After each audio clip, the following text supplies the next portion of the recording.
தமிழகத்தில் சென்னை உட்பட 6 இடங்களில் நடந்த சிபிஐ சோதனையில் 27 லட்சம் ரூபாய் ரொக்கம் பறிமுதல் செய்யப்பட்டுள்ளது. சென்னை துறைமுகத்தைச் சேர்ந்த தலைமை ஊழல் தடுப்பு அதிகாரி சிபிஐ அதிகாரியிடம் கொடுத்த புகாரின் அடிப்படையில் சென்னை உட்பட 6 இடங்களில் சிபிஐ சோதனை மேற்கொள்ளப்பட்டது.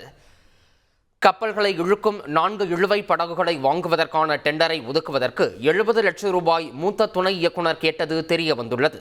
மேலும் போலியான அனுமதி ஆணையை வழங்கி மோசடியில் ஈடுபட்டதும் கண்டுபிடிக்கப்பட்டது. துறைமுக அதிகாரி மற்றும் தனியார் நிறுவன உரிமையாளர், பங்குதாரர், தரகர்கள் என 6 பேர் மீது வழக்கு பதிவு செய்யப்பட்டதை தொடர்ந்து சோதனை மேற்கொள்ளப்பட்டது.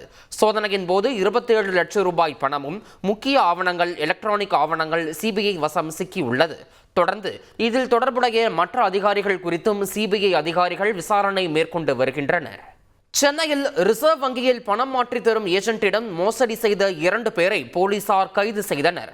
மாதவரத்தைச் சேர்ந்த பாபு என்பவர் ரிசர்வ் வங்கியில் பணம் மாற்றி கொடுக்கும் வேலை செய்து வருகிறார். இவர் ஏஜென்ட் குணவழகன் என்பவர் அழைத்து வந்த 15 பேரிடம் 300 ரூபாய் கமிஷன் என்ற அடிப்படையில் 20,000 கொடுத்து அனுப்பியுள்ளார்.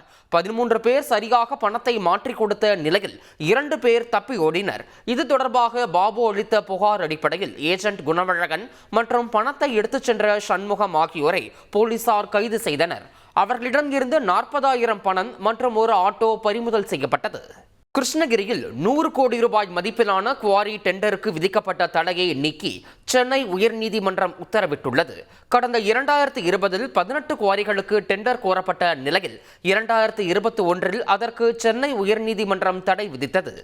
இந்த வழக்கு மீண்டும் விசாரணைக்கு வந்தபோது தடை விதிப்பால் பாதிக்கப்பட்ட பிற ஒப்பந்ததாரர்களையும் எதிர் மனுதாரராக சேர்க்க மனுதாரருக்கு நீதிபதிகள் அறிவுறுத்தினர்.